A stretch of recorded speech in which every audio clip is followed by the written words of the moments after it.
Hey friends and book lovers, welcome! Today's video is the very exciting, very overly and unrealistic November TBR video.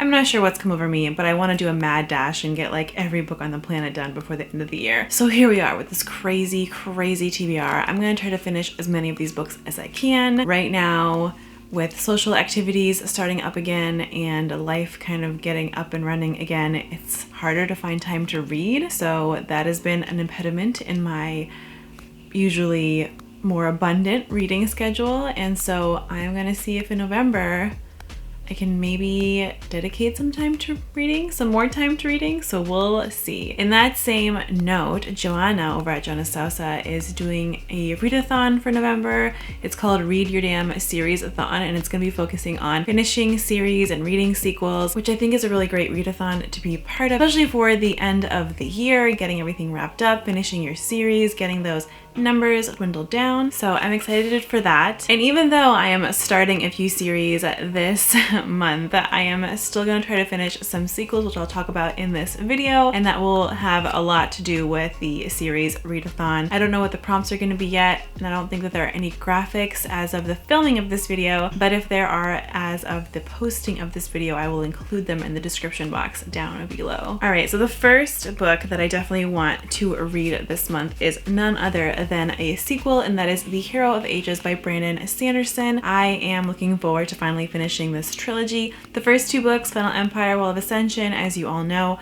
were 5-star reads. I even did a book chat for Wall of Ascension because I just was so astounded by that book and so impressed that I was like, I have to do a book chat for this. It's gonna be great. So if you're interested in that one, I will link that up above, but this is definitely one that I want to finish, and it's part of my fall series to finish as well. So I have a list of series that I'd like to finish this year, and this is on that. And so I know I'll get to it. I'm buddy reading this with Andrew from Get Right On In. I believe that we're still doing that, so I'm really excited because we had so much fun reading Wall of Ascension. We pretty much finished it at the same time. He finished it a few hours before I did, and then we got to gush about it after I got done with it. So it was really fun, and I can't wait to do that with him again this time. This one's a carryover from October, and I consider it a standalone, even though it is not a standalone and it's supposed to be part of a trilogy, or at least a series, and that is The Ninth House by Leigh Bardugo. Miss Bardugo has not written any more books in this series, but I'm just gonna say it's a standalone for now until she does write. I know she's been busy, but it's time to get writing more of these. This comes with a lot of trigger warnings, and so I have been warned and I have looked them up and I'm ready for them. I wonder if while reading it, if I'm truly gonna be ready for them. I'm not sure, but in either case, this is some of my friends' favorite book, and I have a lot of friends that enjoyed this immensely, even with all the kind of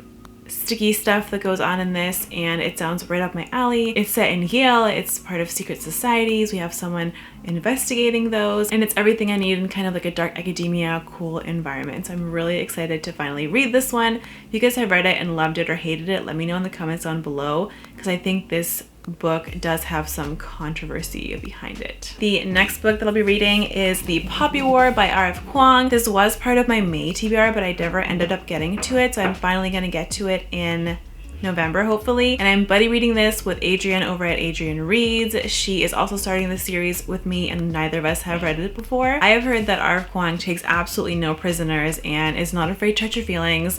There's a lot of characters that die in this book, so I'm ready, and hopefully knowing that and having that awareness is enough to brace myself from some very real tears that I think are going to happen while reading this. I also know that this book is kind of like the underdog goes to school and becomes powerful, or at least that's the way I understand it, and there are shamanic magical powers involved, which I'm really intrigued by because I don't read a lot of fantasy books where shamanism or shamanic powers are mentioned, and so I'm excited to read it in this one and kind of discover how they are described and how that plays out and how the magic system works in this particular world with this particular character. So really excited for this one. I've heard the first one's amazing. A lot of people tend to really like it, and there's a lot of controversy over the last one in this trilogy. So starting a new one, and let's see how I feel about this one. However, the covers are absolutely gorgeous, so I have no problem collecting this series, and I just find it to be super beautiful. The next book that I'm really excited to read, and I'm reading the first in this trilogy, so this one's another sequel, is Jade War. I'm reading Jade City right now. I'm about halfway through and I'm loving it. I think it's great, and it's really easy to read, and it's really compelling and intriguing, and I just want to keep reading it. And so I cannot wait to dive into Jade War. I'll probably dive into it as soon as I'm done with Jade City, but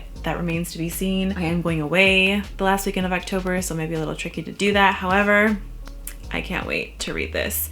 I'm loving Jade City a lot. I'm hoping that I'll continue to love it until the end, and then I'll probably want to dive right into this one. So I know that I'll finish this in November, and then I'll be prepared for the final book to be released in December for this trilogy, which is going to be Jade Legacy, and I am preliminarily very excited. As long as I really enjoy Jade City, I'm definitely going to pre-order Jade Legacy. So probably in a couple of days, I'll pre-order Jade Legacy, and it's just going so well, and it's just so interesting. And every time something happens, I'm always surprised by how much I'm attached to the characters and how much I'm scared for them.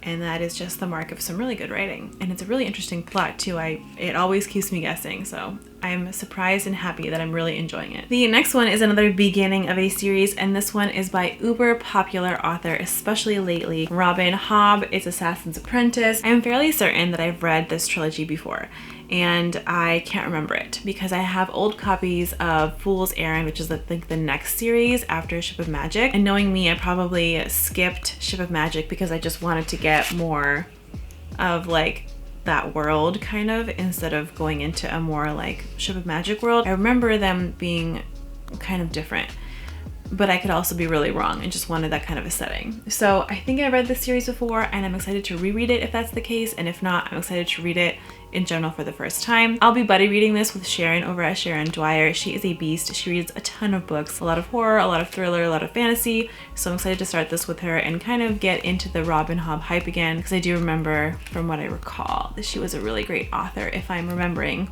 the right person correctly. And I'll be continuing my Robin Hobb reading over the next year. Probably try to get through all of the trilogies that she has in the Elderling world, and then see how I like her writing, see how I like her worlds, and maybe dive into other books that she's written, because I know that she's written outside of this world as well, I believe. All right, the next one, the book is actually currently upstairs, so I don't have the copy with me. And I'm gonna hold up the third in the series, which is Ruin, but I have to read Valor. And this is the Faithful and the Fallen series by prolific writer John Gwynne. He is amazing. I absolutely adore his writing. That's actually what made me want to read through Malice. One of the big parts was how much I loved his writing and how compelling and just delicious it was. I have to read Valor. I still remember Malice, even though I read it earlier this year, so I don't think I need to reread that to get to Valor, but I'm excited because I've heard Valor is even better than Malice. It's just like worlds better, and I just think that's gonna be amazing. I also will get to hopefully Ruin soon. I heard that once you read Ruin, you have to read Wrath, so I'll be reading these last two books, at least in the same month. Probably not in November, but in the same month, because I'm sure I'll be devastated, and Ruin is an absolute beast of a chonker, so very excited to finally get to Valor. So ignore Ruin, this is supposed to be Valor. Excited to finally get to this and hopefully finish this series this year, and if not, then that'll be a priority for 2022 in a big way. All right, this next book is one that I'm really hoping to get in this month. I have a ebook copy of this as well, so even if I do some traveling, it should be easy to bring with me, and that is A Shadow in the Ember. This is a spin-off series for the From Blood and Ash series, and this one goes into the gods and the world building a little bit more than those series did. And I know that Jennifer L. Armentrout, the author, has said that you do need to read this one before you read the fourth one in the From Blood and Ash series, which is coming out in March, which I'm very excited for. But that one's coming out in March, so we do have to read this one first, and I do want to read this one before the end of the year. Although I won't be too upset if I don't read it before the end of the year, I would still like to, because I still want to read it and kind of vlog it and review it and see if any of the issues that I had with her writing in the third book of the trilogy come up in this one, or if hopefully they're resolved, because I really didn't like that one. I do have a full vlog and review for that book, and though I love the characters and the story, the problems with the book just, they leveled it down for me in comparison to the first two books in the trilogy. So I'm hoping that this one helps to make up for it, and then I'll be more excited for the fourth one in that trilogy to come up, because right now I'm kind of on the fence because of the third one. So this is the spin-off one. It's supposed to talk about the gods and the world building. Nyctos is one of the gods, and he's going to be the main focus in this one.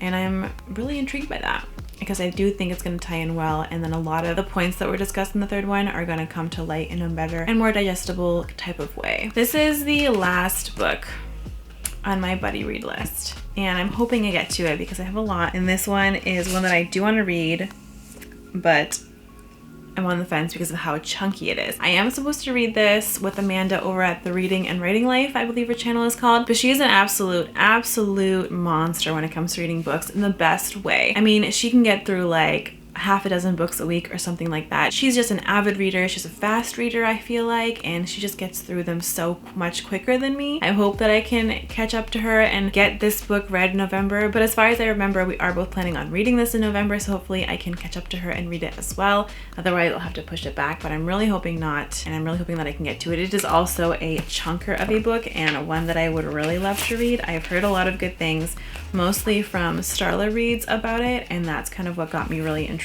in reading it. And just the setting itself sounds really cool. The series itself sounds kind of interesting, but I don't know how I'll like some of the things that are introduced, and that I think is just the sibling rivalry for the throne, and any kind of narrative around two siblings fighting for the throne doesn't always intrigue me. I feel like that's a little played out. However, hearing avid book readers love this book makes me excited to read it. And yes, it is over 500 pages. It's almost 700 pages, so it's definitely a thick book, and it's the hardcover that's over 600. So that makes me a little scared. I don't know if I'll get to it. I'm hoping that I do. It's absolutely stunning, and I think the second in this trilogy has come out. I don't think the third has come out. The second one has come out. So if you read this one, and if you read any other books that I've mentioned, let me know in the comments down below what you thought of them, if you liked them, if you didn't like them, if you're planning on reading them around the same time as I am. We can talk about them and let me know. I'm always interested in hearing your guys' thoughts. So those are all the books in my crazy November TBR. I feel like I went through them so quickly. I didn't give it too many synopses because a few of them, at least a large handful of them, if not all, are booktube darlings, and I just don't even know why I'm reading all of these booktube darlings, but I've really been inspired and I really want to read some of them. Some of them do really sound like ones that I would really love, so there's all of that too. And some of them just seem like ones that I'm intrigued by and want to read. Like Jade City was a surprise, so now I really want to read Jade War. And then The Faithful and the Fallen is a recent booktube darling. I think that I started it and then everyone else read the entire quartet and like absolutely loved it. So hopefully I remain loving it. And again, let me know if you have any thoughts or opinions on these books, or if you are opposed to reading any of them because of their fame that they've brought on BookTube. I hope that you enjoyed this video, and if you did, please click that like button. That does help me out a lot. And if you like this content and you want to see more, don't hesitate to subscribe.